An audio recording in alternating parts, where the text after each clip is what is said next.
Hope everyone's doing well today. Welcome to MAGIA Mindset. Today's guest has played collegiately at UC Berkeley, professionally represented the Atlanta Beat, later has transitioned into a coaching role at Santa Rosa Junior College, progressed to San Francisco State University, and now currently at UC Davis. A very influential and inspirational female coach within our game. Please welcome Tracy Hamm. Roll the intro.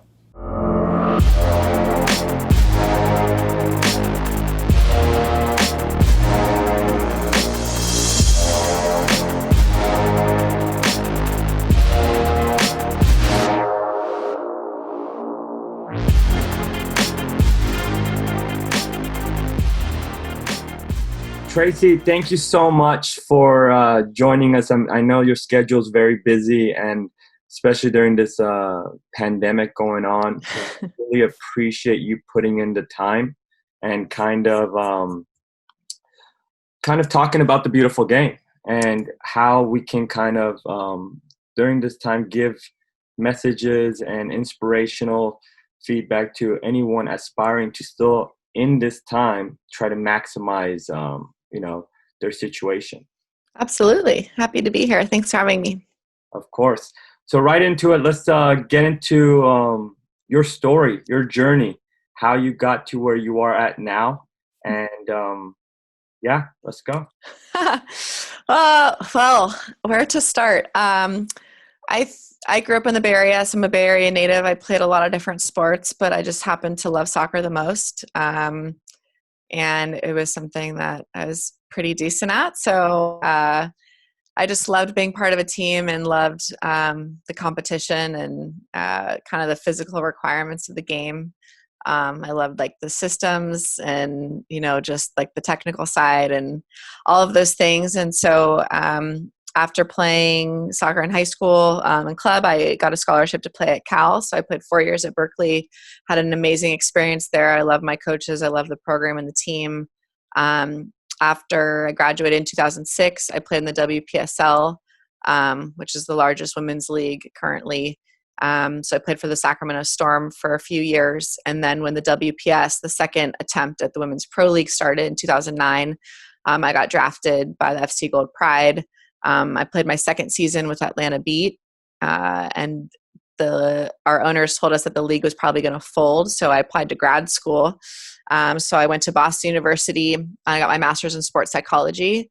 After that, I moved back to California and got hired as the head coach at Santa Rosa Junior College, where I was there for 3 years. Had a great experience there and did really well. So I ended up getting the San Francisco State job, where I was the head coach there for 4 years. And I got a second master's degree in coaching and athletic administration. I love education.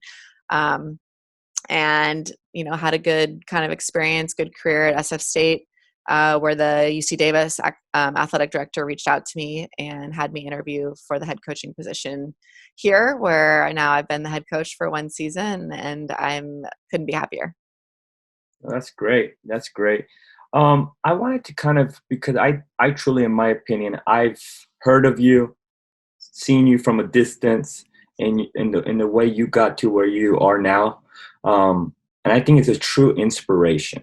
It is a true inspiration, meaning you're a strong female in a sport that sometimes is male dominant in the coaching world, and things are not given to you in certain ways. You truly have to earn it.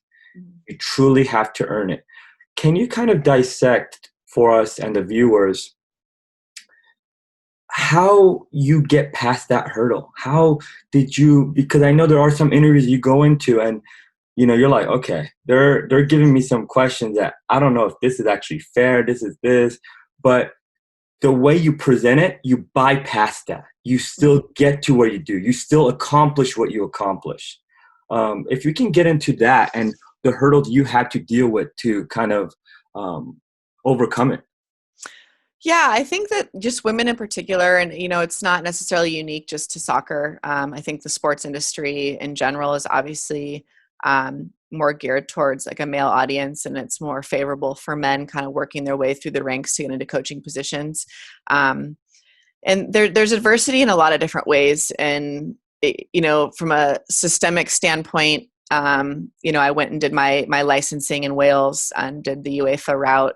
And that was kind of a product because US Soccer had written some stipulations that required you to play 3 years professionally in order to get waived into the C license. And for me, I'd only played 2 years, but there wasn't a pro league for me to play in. And so kind of right off the bat, the rule had been written for men, and it wasn't malicious. There wasn't something where they were trying to alienate an entire group. It was just that they hadn't even considered that women wanted to pursue coaching licenses. And so, that in and of itself was kind of the precursor to me really pushing forward and highlighting some of the small nuances that women face.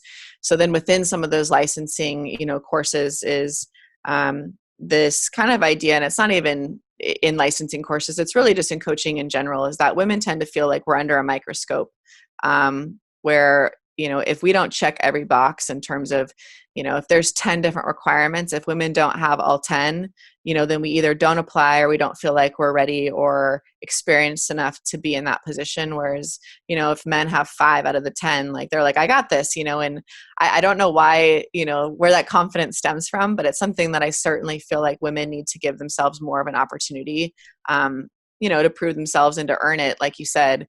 And for me, just being in different environments where I've been uncomfortable, or I felt like, I'm under a microscope, or, all eyes are on me, instead of looking at it, from like a standpoint of fear, I've really looked at it from a standpoint of, if I do this, then this is going to open doors for other women.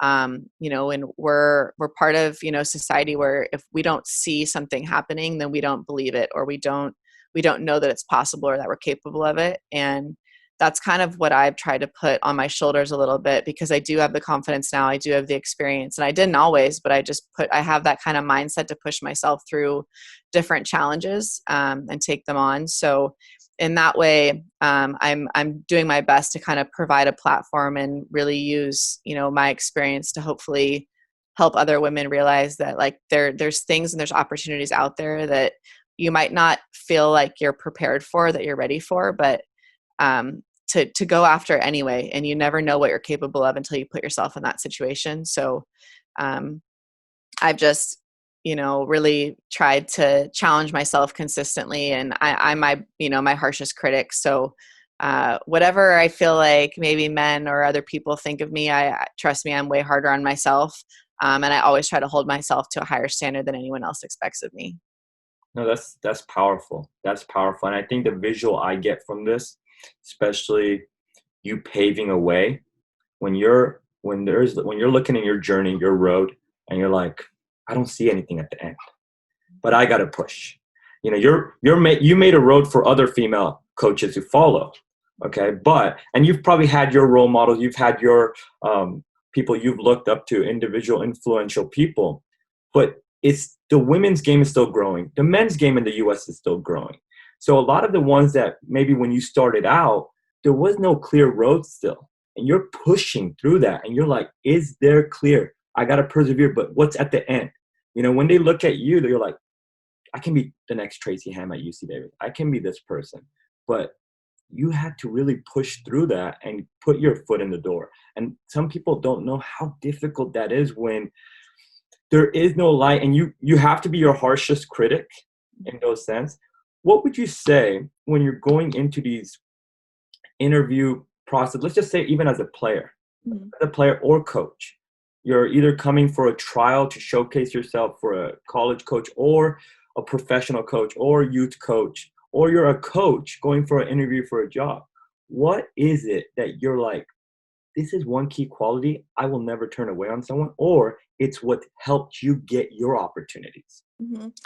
I think probably the most important thing for me in the longevity of my career, and even just starting, is, I think that I'm someone that has a lot of integrity. I do what I say I'm going to do, and I have pretty profound follow through. And, to me, like, my word is everything. And I think that I work really, really hard at what I do. And that's kind of the misconception, is there's a lot of times, that opportunities and things come up, not just for me, but other people, where,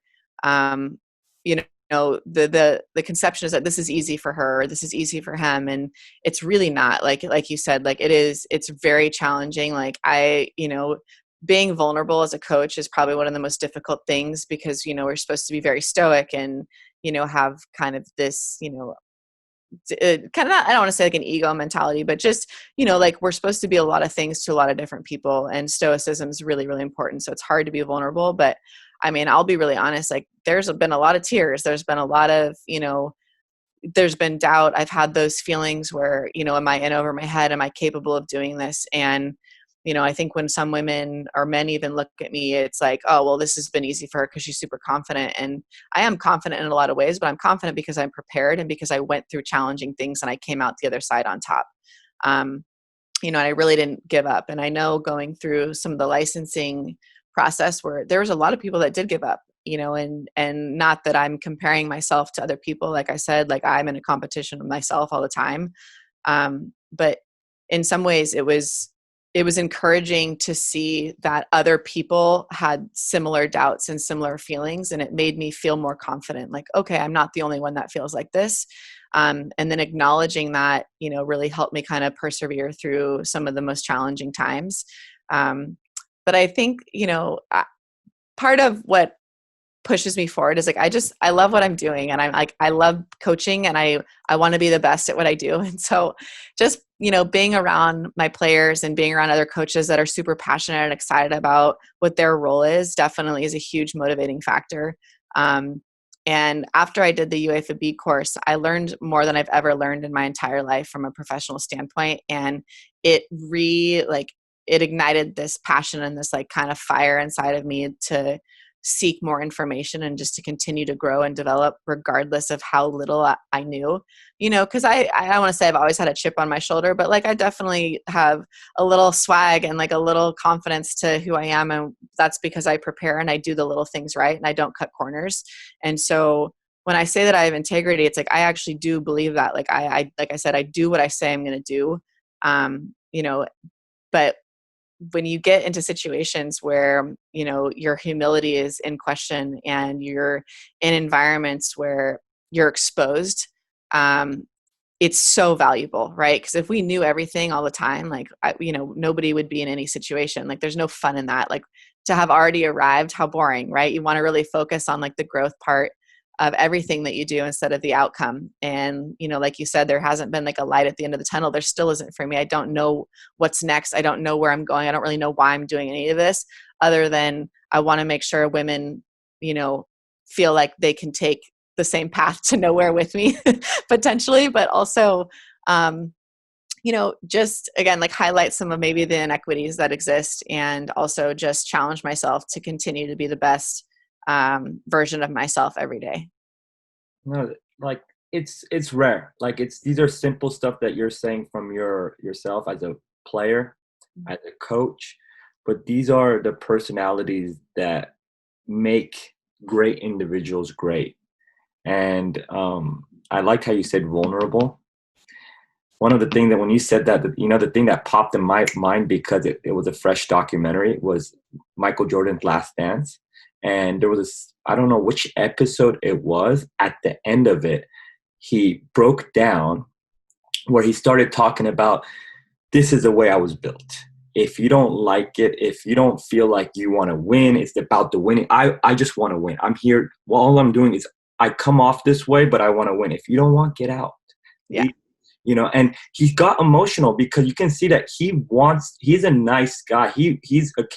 But as a competitor, we all know if you're a coach, if you're a player, when you're a competitor, there are times that there's wounds. And if you want to win, there's tough times that you just go inside, you lock yourself up and you get vulnerable, but you have to walk with a facade. So I like how you said that. And even dissecting one of the greatest athletes in Michael Jordan, he breaks down too. Everybody is that vulnerable. No one's built like a rock where you're like, nothing goes through. So Right. I truly like that hit a point too. And it kind of segues to our next part of it before we go into the coaching style is the mindset. I want to kind of get into the mindset, meaning the athletes you look for, the athletes that play for you, or the athlete you were. And I based on the communication we're having and what I've seen from afar, you seem like a very competitive person. You seem like a very tough person. It's kind of figuring out ways to win as a coach, as a player.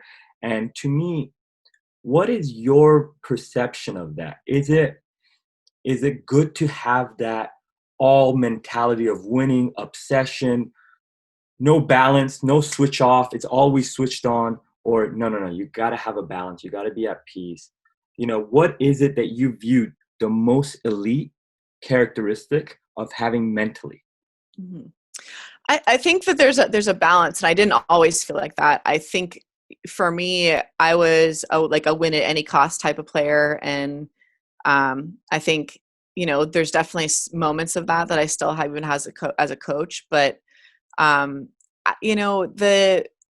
the reality is that I love Michael Jordan. That's episode 7, by the way. It's like one of my favorites, and I felt that to my core. Like, it validated the way that Michael Jordan is. It validated a lot of how I feel. So it was nice hearing him and seeing him in that space. But um, the mindset is so important, and it's something that obviously continues to evolve and shape based on the group that I'm working with, or what the team needs to be successful. But my biggest piece of anything is how you do anything is how you do everything. And so for me, it's not just when I'm playing or when I'm coaching, when I'm on the field, when I'm not on the field. Like, there's a consistency to everything that I do that I want to be the best at, or I want to be great at it, or I want to be good at it, where I don't take like plays off, or I don't take, like, I work really hard in one friendship, but I don't work hard with my other friends, or, I only work super hard with these couple players, and then the other players I don't focus on, like I'm someone that tries to hold myself accountable and everything. And I think that translates to my job and my competitive nature. And like I said, I definitely compete with other people because that's the nature of the game. That's the nature of the sport. It's a competition. But I also just constantly challenge myself, and I'm evaluating, am I doing the right things? Am I doing what I can to make people better around me? Am I doing what I should be doing as a citizen to contribute to society in a positive way? Like, am I affecting change for the better? And I think, as a player, even as a coach, like I've said this a couple times in my pregame speeches and things like that, like, you can win a game before it even starts. Um, and I mean that in the way that, there's programs or there's players that, because of the way that they carry themselves, because of their integrity, because of the way that they're consistently good, they come off as great, that you can win battles before they start, because of the just purely based on the way that they um, kind of the energy that comes out, that they emit, or just the aura around them. And so for me, I try to be as accountable as I am as a coach, to as I am as a person, as a daughter, as a friend, as a colleague, as a student, things like that. That I think when you want to be exceptional at everything, it's a weird pressure, but it makes every part of your life so much easier, because it's like you're never being disgenuine, right? Like, there's always this authenticity of like, this is who she is all the time. And as a coach, like, that's what you want your players to think about, is like, I always know what's going to make Coach Tracy upset, what's going to make Tracy happy or disappointed. Like, they know there's no inconsistency in terms of, like, they know what to expect from me because I'm the same all the time. But with that being said, right, that work-life balance, like, I'm someone that, if you talk to any of my friends or anybody that knows me, even colleagues, like, I love to have a good time. I'm very like work hard, play hard mentality. And there's times where I'll go for a week, and I'm, a week or months where I'm just grind, and I work super hard.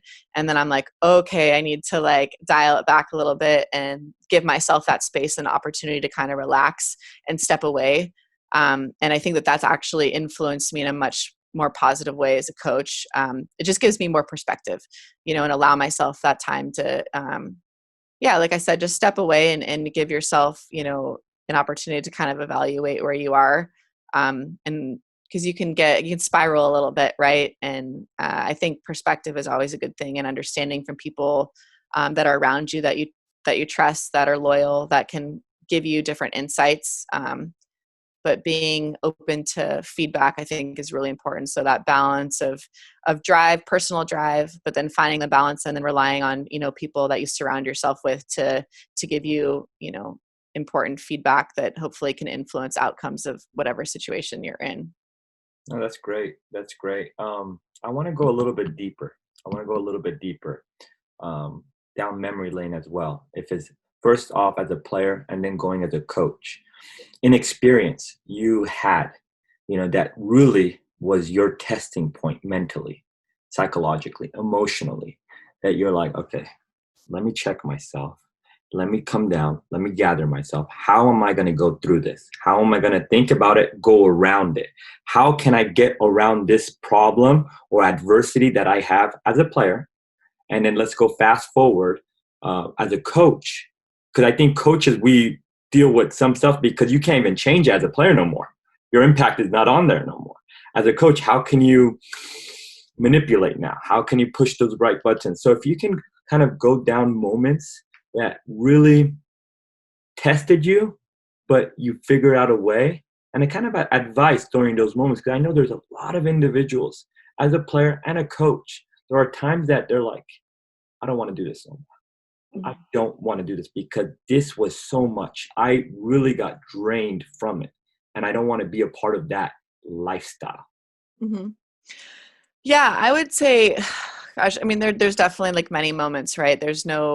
Everyone's careers have up and downs, and that's par for the course. That's part of what makes athletics like such an amazing thing. There's injuries, there's playing time, there's coach changes, there's academics, especially working like at a college institution. But for me, I would say I after my freshman year of college, I had a really, really great freshman year. I scored 9 goals as a freshman of the year at Cal. Had a killer season, loved it. And I came back and in my second season, I kind of had just a little, I don't want to say that I was like cocky or anything like that, but I think that I hadn't necessarily done the right things to train because I kind of already felt like I'd arrived and I'm already here and I'm already one of the best and this is how it goes. And my sophomore year, I had a terrible season. I scored 1 goal. I lost my starting spot about halfway through the season, and of course you start blaming other people and you start looking at your coaches. Well, they don't like me. And, there's different things that you convince yourself of through that process that, you project your feelings onto somebody else and you kind of start playing the blame game and making excuses. And I think that there's, other things you meet boyfriends and things happen in college and you get distracted and there's all sorts of things that happen. But what I realized after that season, I was that I really, really loved, I forgot how much I loved the game and the joy of the game was gone for me. And it felt more like a job than, a privilege. It felt like something I just had to do. And I wasn't necessarily looking forward to going to training the way that I had before. And I'd always had such a strong grasp of the mental side of the game. Like I loved competing and I, for whatever reason, had stopped loving competing. And so, I knew that I needed to find that again because that was kind of the core of who I was as a person. That's what I prided myself on. That's like who my identity was Tracy's a competitor. Like she's not scared of anybody. Like she'll throw down, like, let's go. And I didn't feel like myself a lot. And granted, when you're 19, 20 years old, that's a very malleable time in anybody's life. You're trying to figure out who you are and you're not in high school anymore. And there's all these different influences. And I think over that winter quarter or that winter break before we came back for the spring going into my junior year, I just really did a lot of kind of reflecting and thought about what are the things about the game that I love, and do I love the game or do I love competition, or is it a combination of both? Do I love just being on a team? And I think that for me, I so love competing, and this was my outlet. Soccer is my outlet. And so I started to compete with myself. I stopped thinking about, why other players are playing ahead of me. And I just focused so much on myself and like what I could do to improve, and stop blaming other people and stop making excuses for kind of my deficiencies or my inadequacies. And I just put it all on my shoulders. And I think from then on, I just decided like, no one's going to stop me again. Like I'm never going to get my own way. And that was the perspective, was like, there's going to be things that come up where maybe from a, systematic viewpoint, there's going to be barriers, but I'm never going to let myself be in my own obstacle. And so I just trained and trained and trained and came back and had a killer junior and senior year and loved it. And obviously gave myself the chance to play professionally. And, that obviously kind of transpired into me loving coaching. In between, the first season going into Atlanta, I realized my second year that I missed coaching. Because there's that gap where I wasn't really, we were playing Storm, but that was only for a couple of months at a time. And we didn't really have like a full season. It didn't really feel like that. There's different roster changes and kind of, we didn't have like a core team. And when I was in Atlanta, I remember thinking that I was really seeing the game in a different way. And I was thinking about like formation matchups and where's creating the overload and why aren't we doing this, why aren't we working on this in training? And this is our deficiency in the game here. And I'd never thought about things like that as a player. I just do, coach says do this and this is the way you do it. But I started to question a lot of things and say, I don't know if I would do it this way. And so for me, that was an indication like, this might be something that you want to do and you want to pursue. And so, I didn't have even a great, second season playing pro, and my body was starting to fall apart. I had 4 surgeries and was like, this might be time to hang him up. But I think from a mental standpoint, I really just felt like the game is so much more interesting to me than it had been as a player. And it's like one of those things I feel like every coach now is like, God, if I only knew what I know now when my body still worked, I'd be a best player in the world, And so I kind of had that same, mindset as like, I'm just not, my body doesn't work the same way. But my mind's working in a completely different way now. And so I kind of took that as a challenge and said, let's step away from the game as a player and really start focusing on what's going to make you a better coach. And, I've told some of my best friends this before. I always wanted to be having my last name be Mia's, Mia Hamm's last name. I just, it's like silly and kind of, funny for me to admit, but like, I always imagine, these like headlines of like Mia who, like Tracy Hamm scores the goal in like the World Cup final, just like, I wanted to be like a superstar soccer player. And that was my dream. And now like, the perspective that I have now is like, gosh, like I feel like I'm a 10 times better coach and I will continue to be a better coach than I ever was as a player, even though I had a good soccer career for sure as a player. But I'm like, no, like now I want that as a coach. Like I feel so much more passionate and stronger and have such better perspective. Like maybe your name's not going to be in lights from being on the field, but maybe your name will be in lights being on the sideline and being able to help those players get their names in lights. And, to me, that's kind of been a big motivation for me moving forward is I just want to be the best coach I can be now. No, for sure. Any difficult moments as a coach that you've experienced and you've had to find, because a coach, I think is very challenging. I think as a player, if you're competitive, you have to just worry about your role. And if you don't like it, you're like, you know what? I'm taking over today. I'm taking over. And it's not going our way. I'm going to figure out a way to get this result. As a coach, you're depending on your players. Maybe that this year you don't have your players. You're like, man, we just don't have it. We gotta look for this kind of type of thing. Or maybe you do have them and they're insanely competitive, but you're like, I gotta manipulate the environment because they're gonna get each other hurt. Mm-hmm. So have you had moments like that where you're like, you had to get creative and pushing the buttons? Absolutely. I think, being that this is my third time kind of taking over a program, and they're all for like different reasons. Santa Rosa Junior College had just come off a state championship. And so there wasn't a problem with like establishing a winning culture or like a tradition of like competing. But that was just a unique situation because of the demographics that are involved and kind of what junior college is, and what the level looks like and some of the women and what they've experienced kind of before they get there. And for me, the challenge there was putting together an enormous range of personalities and demographics. And I got to bring my daughter to practice, or I have to babysit my nephew, or, I can't come to the game because I have, got work, 3 jobs or whatever it is. There's so many different things. And so that was a challenge in and of itself. And what I learned from that was just really to kind of develop a more holistic approach to coaching women and figuring out who they are as individuals and people and what they need to be successful, because it's going to be different for everybody. And they didn't have that same competitive drive that I did, which was hard for me to relate to, because I was such a young coach at that point, coming off, having just played pro. And I'm like, why don't you guys care as much as I do? And it's different. They care about other things. There's priorities, but there's a way to have them still be successful and support each other and enjoy the experience. But going to San Francisco State, the coach that was there had been there for 33 years.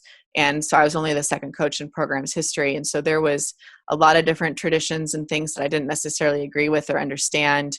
They were very excited that there was a new coach, but talk about like very, very opposite in terms of my communication style. My leadership style was profoundly different. And so I had to kind of learn that, as well as you can't come in, just expecting all this change to take place just because you're there. It takes time. And I think there I learned just, how to be patient, and, again, understand what it is that specific group needs to be successful, above and beyond necessarily what the individual needs. But that was a really, really unique place to be in, considering they hadn't had a great culture of winning. They hadn't had a lot of success. And for me, like, I don't lose. And so that was very, very interesting and challenging to try to, like you said, kind of manipulate the players that were there in a positive way to get, results right away. So I made a lot of roster changes, and that was really, really difficult. But coming from a junior college, I basically had brought 15 JC transfers with me. And that ended up being a great move. They were ready to play. They had a lot of experience, and that wasn't, I had to release a lot of players that were there, and that was an awful, awful day. It was an awful experience.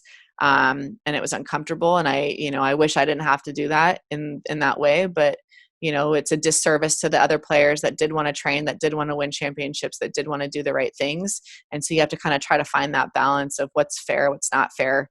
And what group are you supporting, and how does this work? So coming to UC Davis was also a pretty unique experience. There's been I'm the third coach, and they've had all female coaches, and it's been an interesting year for me, for sure, because a lot of they haven't, again, had much success in terms of winning championships or making playoffs, and it's a fairly recent Division I team. But again, like, recognizing that there have maybe been some like traumatic things that have happened in programs or amongst individuals, or identifying what's happened previously. And it's like, it's hard because as a coach, you just want to like move forward. You want to jump in and move forward. This is what I want. This are my standards. These are my goals and, the expectations. But there has to be buy-in. There has to be some validation and some sort of culture that you create that allows players to thrive in that environment. And with that comes respect and trust. And if you don't establish those two things first, then you're going to have a really difficult time imparting anything on your team. And so, to kind of get around the experience that players had previous to me coming to UC Davis, I really just tried to focus the most on establishing trust and establishing a mutual respect. And that was the main goal for this year. So then, coming into the winter and spring quarter before this fall, obviously pre-COVID, that was kind of the focus, was then to start really thinking about the tactics and shaping our culture. But initially it was all about building rapport and building trust and respect, and recognizing that that's probably what the current team and the players needed the most based on their previous experience. No, that's so on point on how you said buy-in. I even take it, a great leader, a great coach needs to be adaptable. You've got to be adaptable to environments, the situation, especially in today's generation. I think it's a very unique generation. During the time that you kind of were going as a player is different. It's obviously, I don't want to say soft. I think we have a lot of accessibility to technology. I think they are definitely much sharper, smarter, but you can even say they're sensitive more. on the men's side and the female side, both. It's just the generation we are. I mean, it is. I think it's actually more challenging being a coach today than back then. You're like, man, the coaches should have been blessed with the players they had back then. We would have done anything for them. But today, it's like, and I wanted to kind of quickly touch on this because you even said what I know today only if I knew back then. Imagine you, exactly you, okay? You're the coach right now, and there's a younger version of Tracy Hamm at 12 years old with that same passion, that love for the game. What you know now, just think about the way you would have taken her in the past. What decisions, especially when you were playing professional, what was the money you were making? The guidance is you can tell them to properly make it a career. I personally think you or anyone with that passion would have made it a career just as a player if that guidance was there. I think the ones that do make it are fortunate enough that someone's mapping it. Was there a significant point you're like, if I had this person at this age, it would have impacted? And why? Why is that the key? Yeah, I think what's difficult is that there isn't like a specific, and this is pretty unique to, I think, coaching soccer in the United States for sure, is that there isn't like a direct path. People are like, oh, how do you become a head coach? Well, I don't know. Like you got to start somewhere, but a lot of it's just based on like network and who you know, and working hard, and you know doing little things right. And there's so many ways to break it down, but there's not like an A plus B equals C. If you do this, then this happens, and then you get this result. It's so different and it's so unique. It's where did you play, and who is your coach, and do you have the right references, and what city did you grow up in? Like, there's clubs, and there's so many different things that go into it. But I would say, um, I grew up, and again, like such a different time, right? Where soccer was so not popular, and all of my coaches were dads that had never played, because like dads played football and baseball, back in the 80s. Like that was in the 70s and 80s, like no one played soccer. And so, when I grew up starting to play, it was my level of training was, I mean, looking back at this sounds horrible. I loved my coaches. Like I didn't know anything different. They were fantastic at the time, but like they didn't know anything about soccer for the most part, right? Like they knew how to like hustle and try hard, which is probably why a lot of the way that I coach is like hurry up and get it done, and now I've gotten more of the tactical knowledge so I can impart that piece. But, that's all that we knew, is like, if you tried really hard, you'd win games, you know? And so I think probably when I was 13, I started playing ODP, and that's when back in the day when ODP was like a very big deal, and that's how you made the national team, and everyone in the country that was the best player in their area played ODP. And I had a French coach, Philippe Blin, who was the first time that my mind was blown. Like he was using words and describing things like that I'd never heard before about, like in relation to soccer. Like he talked about, a back four. And I'm like, I played stopper sweeper my whole life until I was, 13. And I'm like, what is a back four? Like, what's a center back? I had no idea. And so at that point I was 14 years old, and it's like, I could kick the ball really, really far because I'd played sweeper, and that's all we did is like parents screaming, boot it, so you have these things where it's like, gosh, if I had learned how to have, develop my technical skill. Like I was such a good athlete that like my career would have been profoundly different if I had had a different skill set, having the ball at my feet, my first touch. We didn't do any of that stuff. It was very, very different. So I would say like Philippe definitely opened my eyes to kind of understanding that there's a huge piece to the game that I knew absolutely nothing about. In terms of kind of the tactics, because everything else that I did was just based on athleticism and reading the game and competing, and this is how I know I'm going to win. But like understanding that there's formations and there's systems, and you want to try to create triangles and diamond shapes and all these different concepts that I'd never heard before.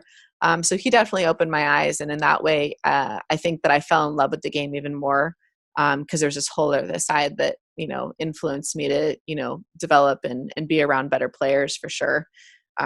But that would probably be like my biggest piece of advice, like to my younger self, is watch the game, which unfortunately when we were little was not an option. Soccer was not on TV. The internet did not exist, to that capacity.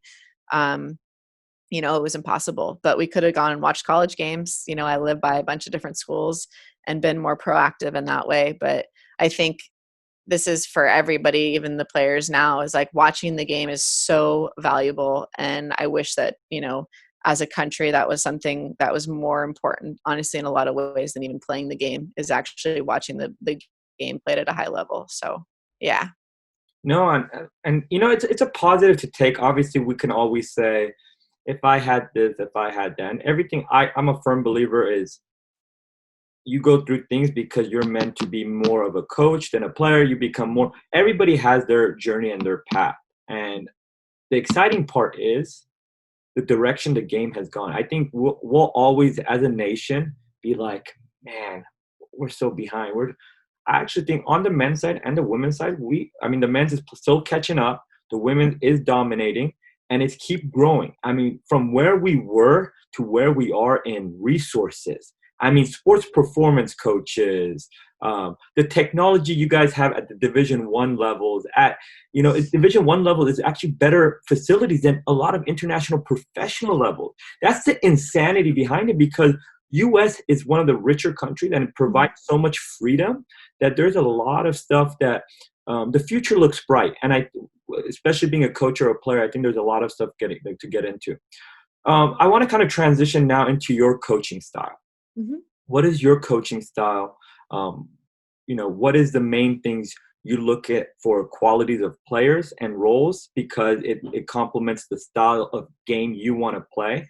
And what is kind of like the history behind it? How did Tracy Hamm as a coach incorporate this style? Why do you like this style? Why is it that you want to play this version of football, and this is the way you're willing to win or lose, is this way?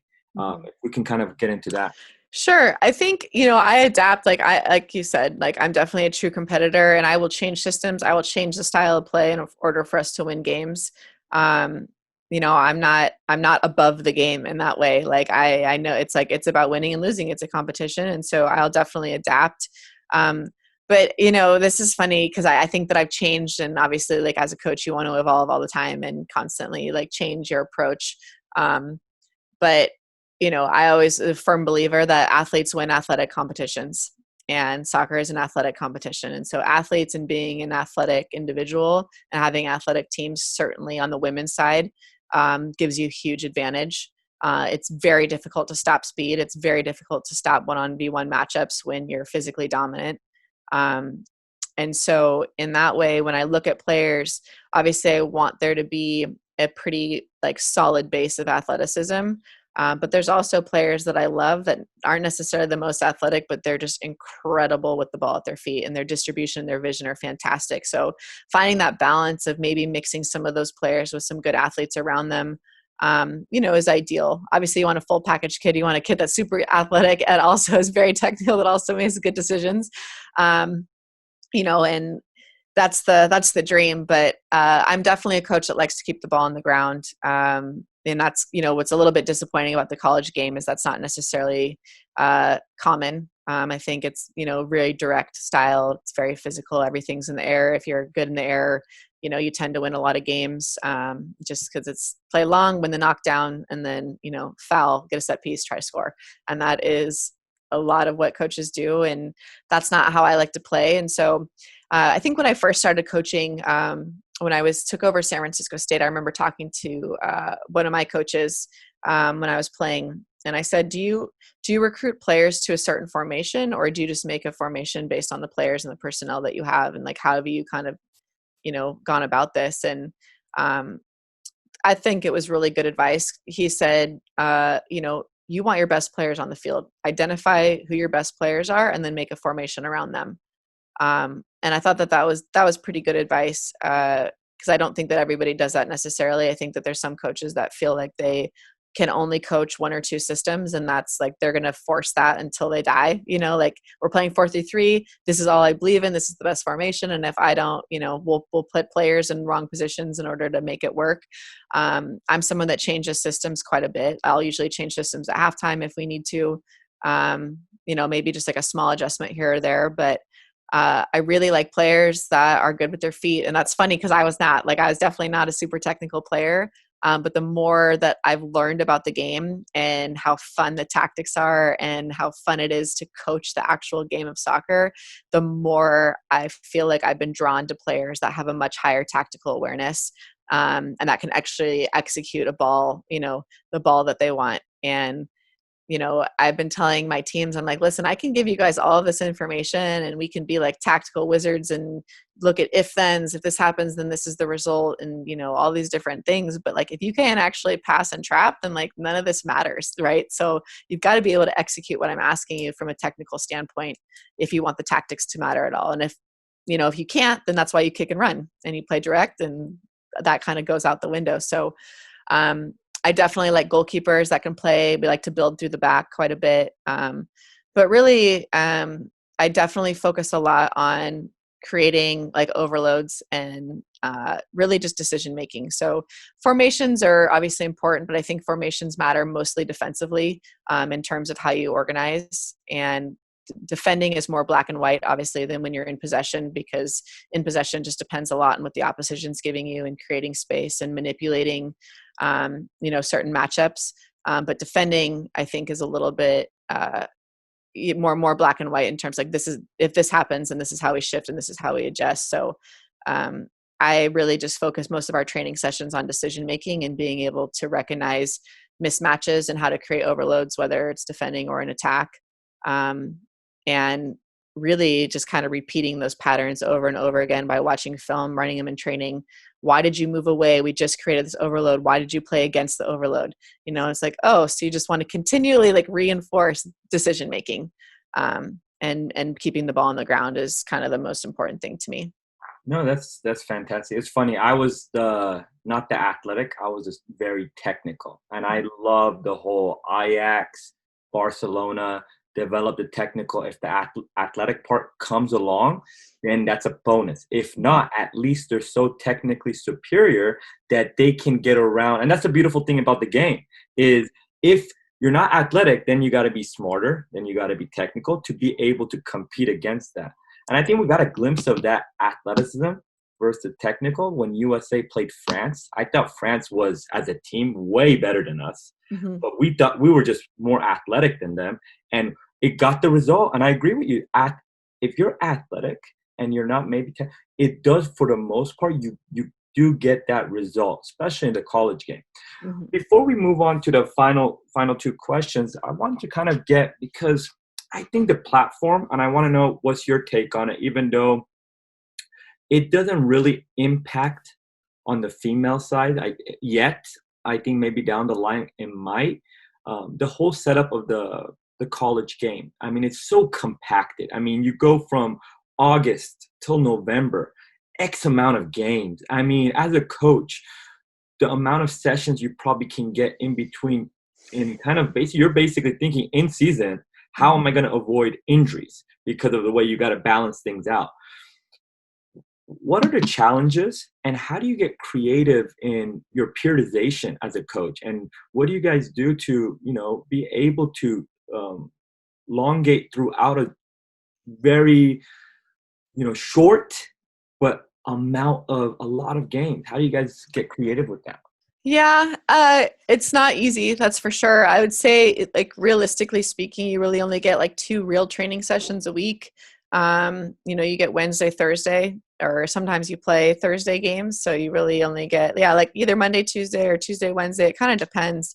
But for me, like, I think I probably do things a lot different than some coaches. Like, for me, it's not necessarily about like quantity of time, it's more quality. So if there's just one thing that if I'm extracting detail from a game on the weekend, from a Sunday game, and I want to make sure that we figure that piece out, for our upcoming game on Thursday. If we run a training session on Thursday and the team gets it in 30 minutes, we're done.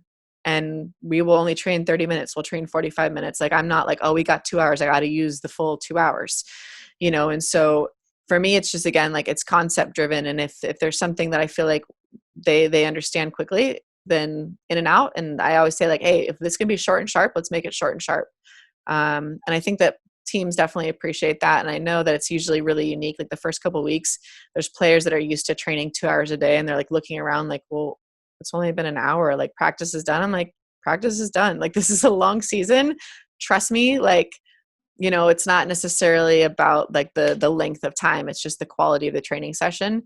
And don't get me wrong, like there's sessions that definitely go the full 2 hours because it's taking eternity for them to get it. But, just trying to find that balance. And like I said, I'm really in tune with my players, and having been, you know, obviously a college soccer player, like I know what it feels like. I know the demands, and I know how, from even like a mental standpoint, when there's players that are kind of checked out and they're trying to survive. And I don't ever want it to feel like it's something that they're surviving. I want them to always be hungry and looking forward to tomorrow. And so sometimes when you shorten training, or, you play like a fun game, the bounce back and um, the the training session the following day is going to be 10 times better, so I'd rather have one great training session than two average training sessions. And so I really just take a lot of feedback from my staff and, from the captains, and I try to be very, very aware about what the demeanor of the players is like. But it's definitely a difficult balance because there's so many things. Playing 2 games a weekend, you could play a team on Thursday that, plays super, super direct and averages, 32 fouls a game or whatever it is. And then the next, Sunday game, you're playing a team that likes to keep the ball on the ground, that likes to build out of the back, that plays, really small, and that's a completely different style. So trying to prepare your teams for two different, kind of looks on the weekend can be difficult. But for me, I don't want to say like less is more, but I'm not someone that likes to sit and talk at training, like about my feelings or whatever. I'm like, this is what we need to work on, get it done, and then we're done, and maybe we'll do some film and stuff. But I try to just be very aware of that and kind of take it day by day. No, I mean, that's a great point. You didn't even hit the point of, if you stay tied, you go into overtime. Exactly. I mean, imagine if you're playing, is that one year that you have those teams in your conference and everything's neck and neck. You're like, my goodness, we just went 8 games, Thursday, Sunday, double OT, double OT, double OT. And now you're like, I got to tone it down because these girls are going deep. So there's a lot of things that, we hopefully we make adjustments, because I think, especially at the 90-minute game, it does, you do need a certain amount of recovery. And I think it will allow the coaches to kind of work with that. Now, I got our last 2 questions, and then, again, we'll thank it and close it out. This is a very unique time. For me, I've never experienced anything like this in my lifetime. And I'll even start out from a sports perspective, because one of my sports figures is Kobe Bryant. So that one really hurt me as well. That really hit me hard. And I've never met him.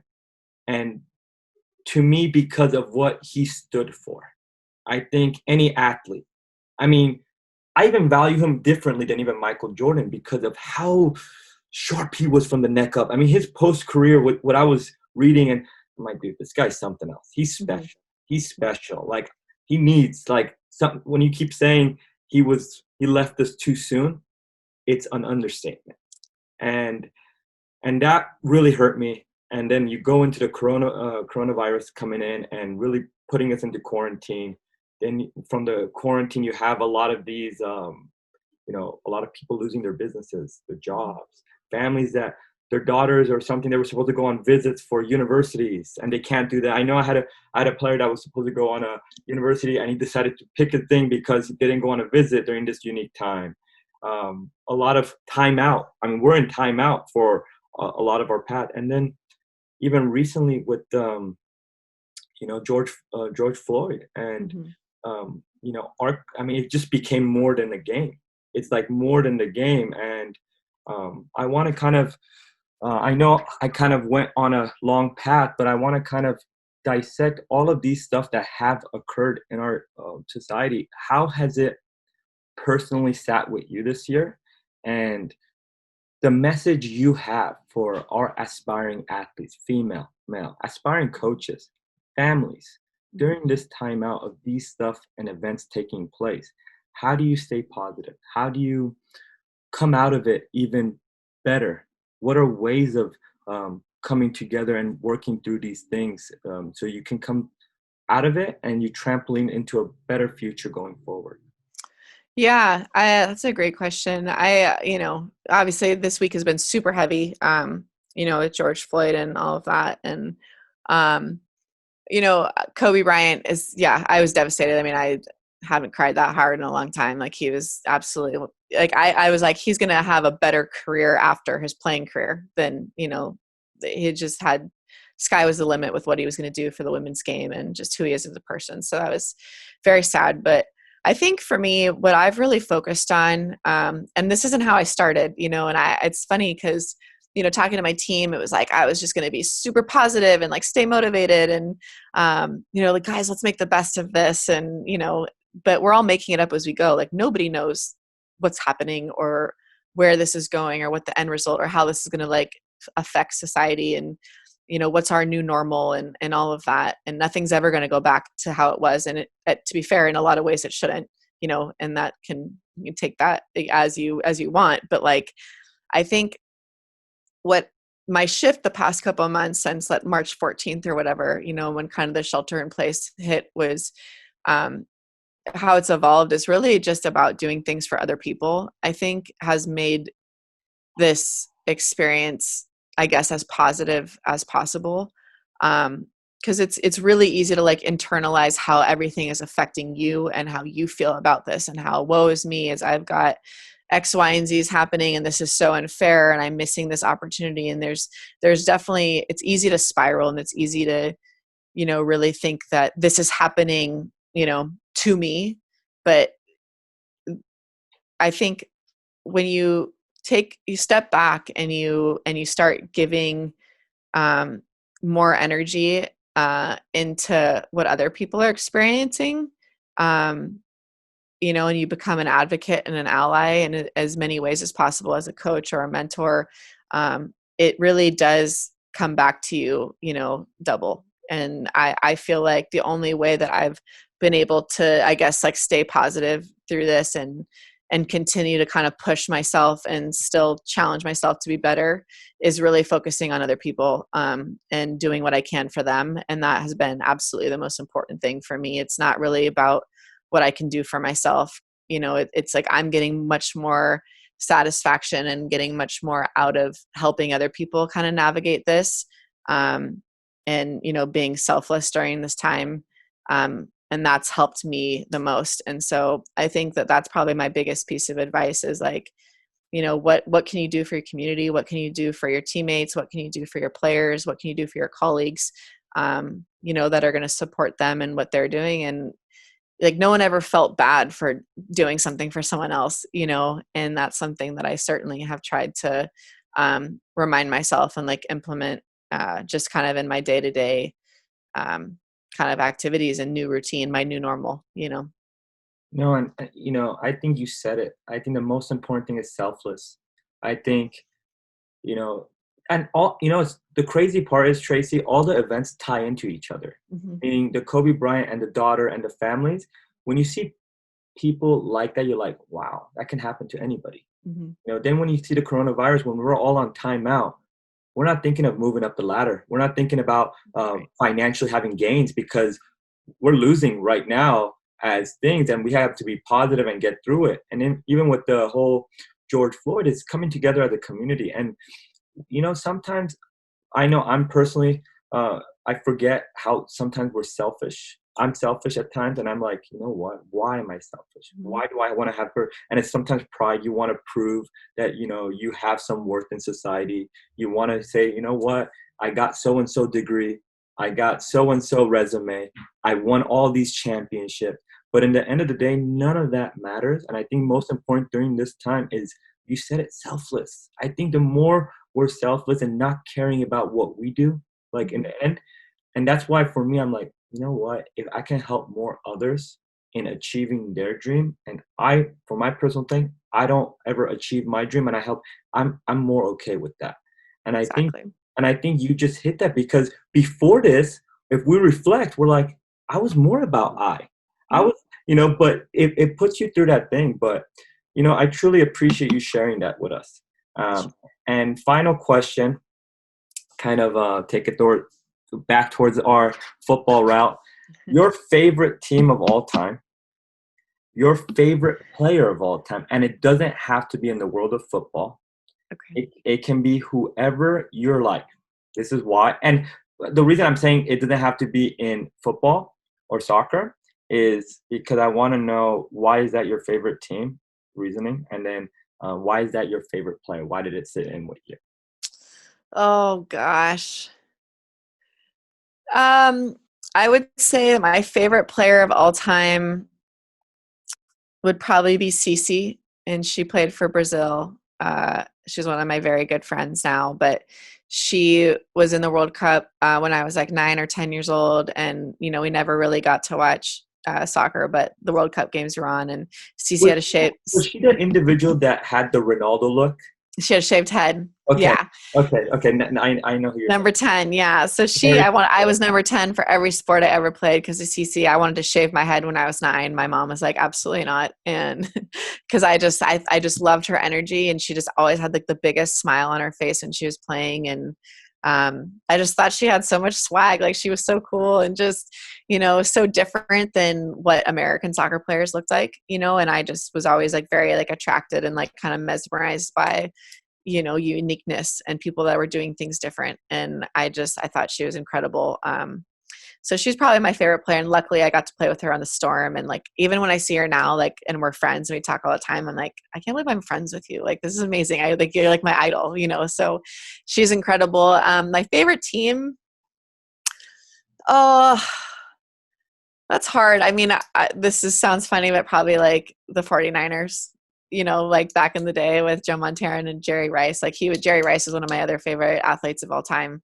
I just loved his work ethic and his demeanor, and just the way that he kind of carried himself, just always challenging and pushing himself. But I would say probably the 99 US team. Like, that just changed the face of women's soccer. It changed the direction and the trajectory for the sport entirely. And all those women have done such amazing things after their careers were done to help elevate the women's game and move it forward. So above and beyond, obviously how fantastic of players they were, they've just been huge advocates for, all sorts of different communities, not just here, but internationally. And they've used their platform in a positive way to instill change and elevate the game. And I love all their personalities. They're all just like such opinionated, strong, powerful women that are trying to give back to the game. And I just appreciate everything that they've done so much. No, fantastic. Thank you so much for sharing it. Again, thank you so much for putting in the time. I know, especially the college athletes, coaches during this time, it's very difficult, especially with all the scattering and trying to figure out the stuff to do to get the fall season underway. So again, truly appreciate it. It was fantastic having you. Great dialogue. I want to kind of let you close it out with anything you got going forward personally, anything you want to kind of closing thoughts you want to share, and then we'll go from there. Sure. In the next couple of weeks, we're going to launch, we started a new organization called Women in Soccer. And it's basically kind of just a platform that we feel like there's a lot of women's committees and groups that are, across the country that are kind of operating on islands, and we're all kind of doing the same things, but there's nothing, like no national kind of body that's connecting everybody together. So we started a new organization that we're going to launch in a couple of weeks. It's womeninsoccer.org, and you can sign up now just to get, newsletters until we do the official launch. But we're really excited about it. We're going to host kind of summits and, different workshops and things, and network and, create an environment where, we get more women involved in the game at any level, not necessarily specific to the women's game, but in the men's game. Anybody that loves soccer and wants to find a way to incorporate it into their lives. We want there to be a space that's inclusive for everyone. No, fantastic. Thank you so much, Tracy. Thank you. Thanks, Shawn.